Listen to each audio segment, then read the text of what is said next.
Patuloy ang ating mga pag-aaral sa ikapitong serye ng mga pagtuturo patungkol sa pananalangin at tayo ngayon ay nasa ikapitong aralin sa seryeng ito at ito ay patungkol sa pasasalamat sa panalangin. Para sa ating susing talata, ito ay masusumpungan sa Pilipos, ika-4 na kabanata, talatang 6 at 7. Huwag kayong mag-alala tungkol sa anuman, kundi sa bawat sitwasyon, sa pamamagitan ng panalangin at paghiling na may pasasalamat, iharap ang inyong mga kahilingan sa Diyos at ang kapayapaan ng Diyos na higit pa sa lahat ng kaalaman ay mag-iingat sa inyong mga puso at isipan kay Kristo Jesus. Sa isang mundo na puno ng pagkabahala at kawalan ng katiyakan, nagbibigay si Apostol Pablo ng divine prescription, manalangin ng may pasasalamat. Mapapansin na hindi sinabi ni Pablo, magdasal ka pagkatapos malutas ang iyong mga problema.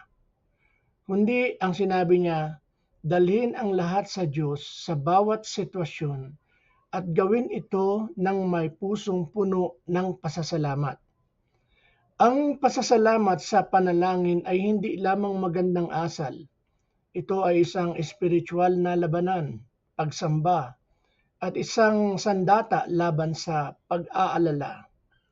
Ngayon ating susuriin ang kapangyarihan ng isang pasasalamat na buhay pananalangin at kung paano ito nagdadala ng kapayapaan ng Diyos. Manalangin ng may pasasalamat.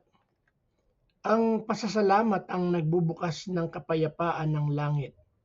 Hindi tayo sinasabihan ni Pablo na magdasal ng may desperasyon. Sinasabi niyang manalangin ng may pasasalamat. Ang pasasalamat ang nagpapalakas sa ating panalangin at ginagawang makapangyarihan ang ating pakikipag-ugnayan sa Diyos. Ipinapakita nito na ang ating tiwala ay hindi lamang sa hinihingi natin, kundi sa kung sino tayo humihingi. Bago pa man dumating ang sagot, nagpasalamat na tayo dahil alam natin na siya'y mabuti, tapat at gumagalaw para sa atin. Parang isang anak na nagpapasalamat sa kanilang magulang bago pa man matanggap ang hinihiling. Ang ating pasasalamat ay nagsasabi, alam ko na kaya mo ito, Panginoon. Simulan ang bawat panalangin hindi sa iyong mga problema, kundi sa iyong papuri.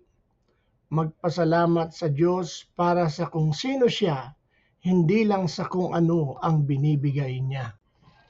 Pag-aalala ay napapalitan ng kapayapaan. Sinabi niya, huwag kayong mag-alala tungkol sa anuman, at ang kapayapaan ng Diyos ay mag-iingat sa inyong mga puso at isipan. Hindi maaaring magkasama ang pag-aalala at kapayapaan sa isang puso. Kapag nananalangin tayo ng may pasasalamat, nagkakaroon tayo ng palitan. Ang ating pag-aalala ay napapalitan ng kapayapaan ng Diyos. Hindi lamang sinabi ni Pablo na huwag mag-alala. Sinasabi niya kung paano tayo titigil sa pag-aalala, manalangin ng may pasasalamat. Ang kapayapaan ng Diyos ay hindi ang pagkawala ng problema, kundi ang presensya ni Kristo sa gitna ng problema. Nagbabantay ang kapayapaan ng Diyos sa ating mga puso at isipan, tulad ng isang sundalo na pinoprotektahan tayo mula sa pagnanasa ng takot. Sa tuwing ikaw ay nag-aalala, pumili na magdasal kaysa magpanik. Huwag paulit-ulit na isaisip ang iyong mga alalahanin. Ipasa ito sa Diyos ng may pasasalamat. Pasasalamat ay nagbubukas ng kagalakan. Ang pagpapasalamat ay nagbabago sa atmosphere ng iyong puso. Kapag nagpapasalamat tayo, nagsisimula nating makita ang kamay ng Diyos sa lahat ng bagay, kahit sa mga pagsubok. At ang perspective na ito ay nagbubunga ng kagalakan. Isang kagalakan na hindi batay sa mga kalagayan kundi sa presensya ng Diyos. Ang pasasalamat ay nagbubukas ng pinto sa kagalakan dahil tinatanggal nito ang ating pagtingin sa kakulangan at pinapalakas ang ating pagpapahalaga sa kung anong meron tayo, lalo na sa kung ano ang meron tayo kay Kristo. Magtago ng journal ng pasasalamat at balikan ito kapag ang buhay ay mahirap. Ipagdiwang ang maliliit na tagumpay at magpasalamat sa mga panalangin na nasagot, gaano man ito kaliit. Kapag ang pasasalamat ay naging style ng iyong pamumuhay, ang kagalakan ay nagiging iyong kalakasan. Sang-ayon sa Nehemiah, Kabanata 8, talatang 10. Ang pusong puno ng pasasalamat ay kalugod-lugod sa Diyos. Hindi ang magarbong panalangin ang nagpapalugod sa Diyos, kundi ang pusong puno ng pasasalamat. Sa Lucas, Kabanatang 17, pinagaling ni Jesus ang 10 ketongin, ngunit isa lamang ang bumalik upang magpasalamat.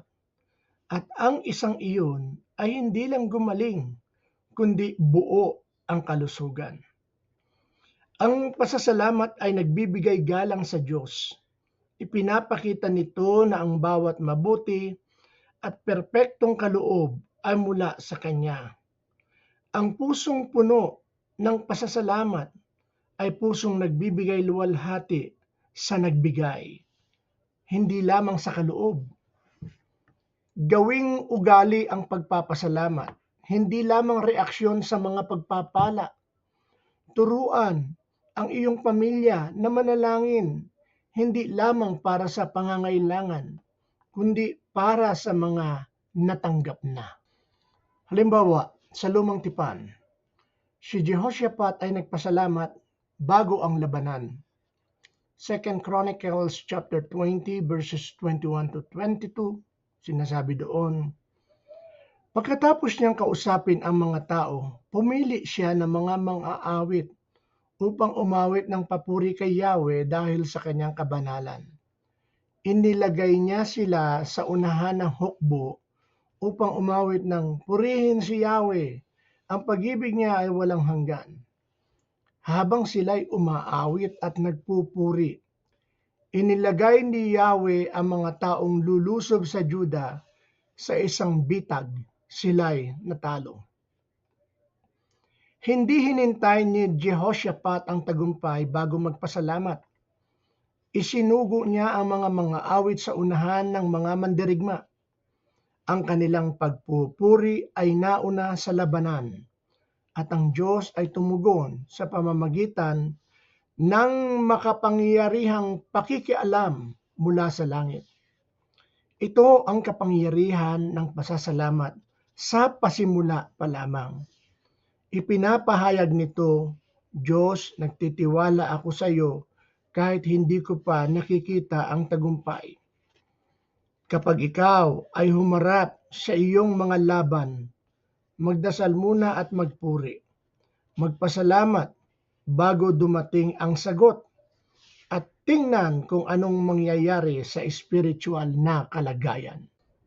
Bilang pangwakas, ang pasasalamat sa panalangin ay hindi isang dagdag na bagay. Ito ay isang susi ng tagumpay. Kapag ikaw ay nananalangin ng may pasasalamat, ipinagpapalit ang iyong pag-aalala para sa kapayapaan. Hinahayaan ang pasasalamat ang magbukas ng kagalakan at inaalagaan ang pusong kalugod-lugod sa Diyos.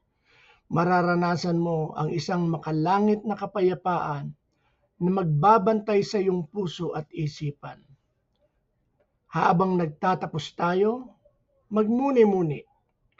Ano ang mga bagay na ipinagpapasalamat mo ngayon? Ano ang mga bagay na hindi mo pa napapasalamatan sa Diyos?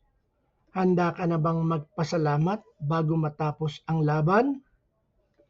Itaas natin ang isang panalangin ng pasasalamat kahit ngayon pa lamang, sapagkat naniniwala tayong tapat ang Diyos at ang kanyang kapayapaan ang maghahari. Salamat po.